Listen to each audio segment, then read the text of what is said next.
اللہ تعالیٰ نے اپنے لیے ایک اصول، اللہ تعالیٰ نے اپنے لیے ایک انداز اختیار فرمایا ہوا ہے. 3 جہان بنائے، تینوں جہانوں کی الگ خاصیت، الگ خصوصیت، الگ انداز. ایک کو مکمل راحت کا پیکر مجسم بنایا اور دوسرے جہان کو صرف تکلیف اور سزا کا انگارہ بنایا، اور دنیا کو تکلیف اور راحت دونوں چیزوں کا اور دونوں قسم کے حالات کا مجموعہ اللہ تعالیٰ نے بنایا. یہاں کوئی آرام خالص آرام نہیں ہوتا، کوئی راحت اتنی خالص نہیں ہوتی کہ اس کے ساتھ تکلیف کوئی نہ ہو. ایسا کوئی آرام نہیں ہے. اور تکلیف کے ساتھ کچھ نہ کچھ آرام بھی ہے. تو تکلیفیں بھی آتی ہیں، مشکلات بھی آتی ہیں، غم و اندوہ کی کیفیت بھی ہوتی ہے، صدمے بھی لاحق ہوتے ہیں، آزمائشیں بھی ٹوٹتی ہیں، اور امتحان بھی لیا جاتا ہے. مشکلات اور مسائل سے دوچار رہنے کی نوبت بھی آتی ہے. بڑے سے بڑا بادشاہ بھی یہ دعویٰ نہیں کر سکتا کہ کوئی تکلیف اس کو نہیں پہنچ سکتی، اور اس کی مرضی کے خلاف کوئی بات اس کو لاحق نہیں ہوتی. ایسا دعویٰ کوئی بادشاہ بھی نہیں کر سکتا، کوئی انسان دنیا میں نہیں کر سکتا. امیر سے امیر آدمی بھی روپے پیسے کی ریل پیل ہے، لیکن بیماری ایسی ہے، کینسر ہو گیا، وینٹیلیٹر میں تکلیف کی حالت میں ہے. دنیا اربوں کھربوں کی ملکیت ہے، پیسے ہیں، اور چاہے تو مریخ پر جا کر بھی علاج کروا سکتے ہیں، چاہے تو وہ چاند کی دنیا میں جانے کے لیے بھی وہ رخت سفر باندھ سکتے ہیں.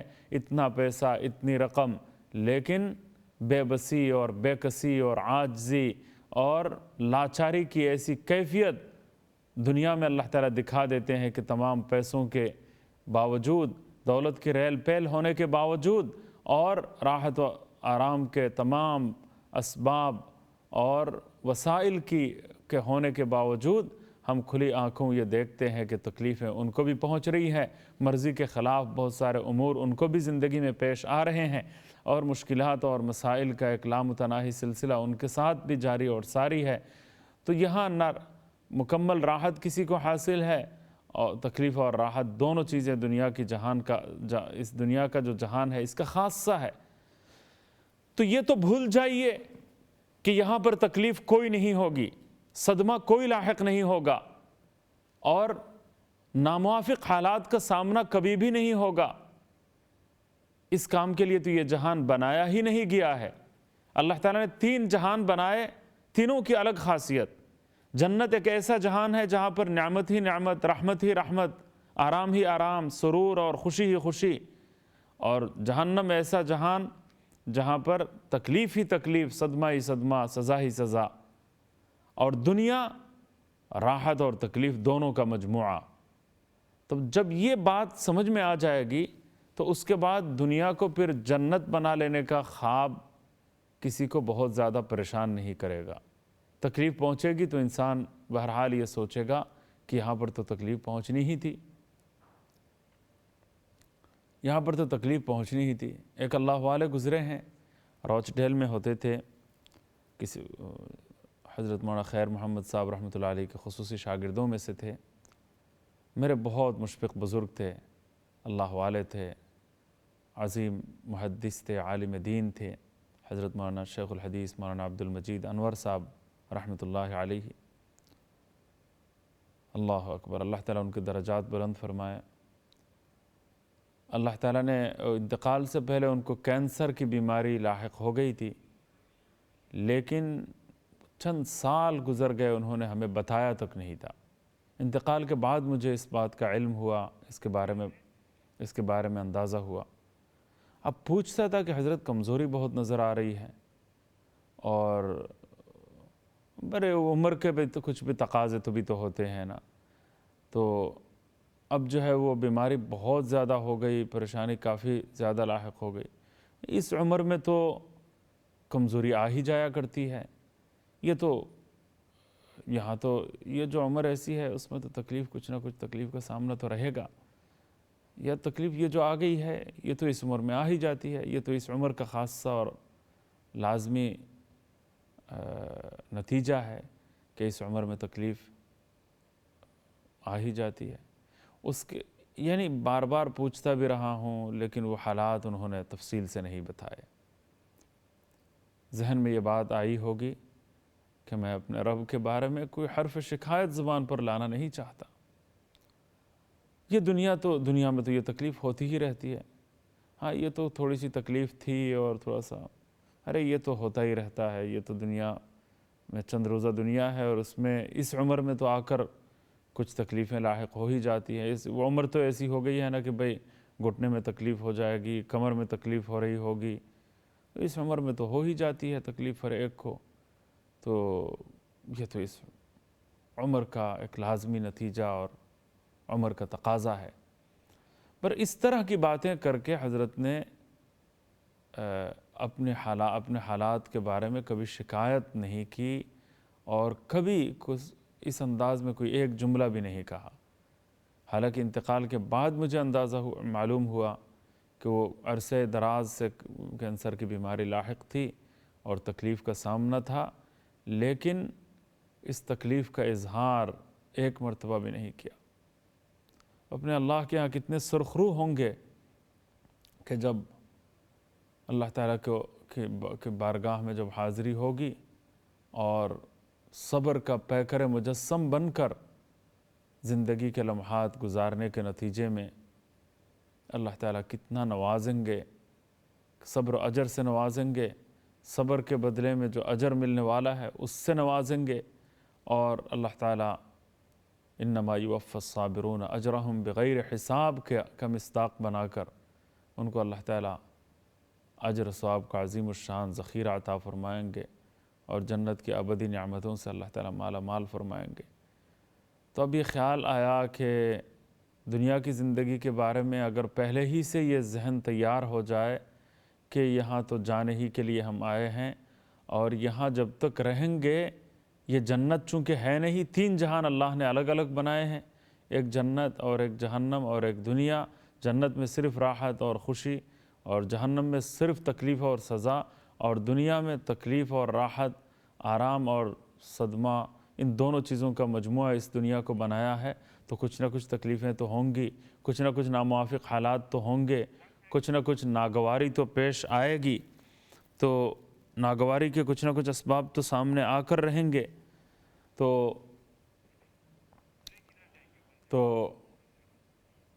اس لیے بہت زیادہ تشویش، بہت زیادہ پریشانی ہرگز نہیں ہو، بہت زیادہ پریشانی ہرگز نہیں ہوگی۔ تو یہ اس جہان میں راحت اور تکلیف دونوں چیزیں سامنے آئیں گی۔ اب یہ کوئی نہیں کہہ سکتا کہ آپ دعائیں کیوں نہیں کرتے، اور دعائیں کیا اوپر نہیں پہنچتی، اور جناب دعائیں قبول نہیں ہوتی، حالات میں تبدیلی کیوں نہیں آتی، اور فرق کیوں نہیں واقع ہوتا۔ یہ دنیا تو ہے ہی راحت اور آرام دونوں چیزوں کے لیے، یہاں تو دونوں قسم کے حالات پیش آ کر رہیں گے۔ ہاں، سوال، تعلیم یہ دی گئی ہے، سبق یہ سکھایا گیا ہے، اور سنت یہی ہے، اور اللہ کا حکم یہی ہے، اللہ کے نبی صلی اللہ علیہ وسلم کا حکم یہ ہے کہ صلی اللہ العافیہ، تم اللہ سے عافیت مانگو، شفا مانگو، اچھی حالت مانگو، تکلیف مت مانگو، عافیت مانگو۔ ہر حالت میں تم سلامتی، عافیت، اچھی حالت اور بہتر حالات، تم اللہ تعالیٰ کی صحت کے اعتبار سے بہتر حالات ہوں، مالی اعتبار سے بہتر حالات ہوں، ہر لحاظ سے حالات انتہائی آرام دہ ہوں اور تکلیف نہ ہو، یہ اللہ تعالیٰ سے مانگتے رہنا چاہیے۔ اللہم انا نسألک تمام العافیہ ونسألک دوام العافیہ ونسألک الشکر علی العافیہ ونسألک الغنی عن الناس، یہ دعا پڑھتے رہنا چاہیے۔ اس سے انشاءاللہ تعالیٰ زندگی بھر اس کی راحت اور اس کا فائدہ اور اس کی مٹھاس محسوس ہوتی رہے گی انشاءاللہ۔ اس پر مزید باتیں ہوں گی، اور موجودہ حالات میں کیا اعمال ہمیں بجا لانے چاہیے، ان پر انشاءاللہ تعالیٰ روشنی ڈالنے کی کوشش کروں گا، اللہ تعالیٰ نے اگر توفیق دی۔ وقفے کے لیے چلتا ہوں، وقفے کے بعد ملیں گے، ہمارے ساتھ رہیے۔ السلام علیکم ورحمۃ اللہ۔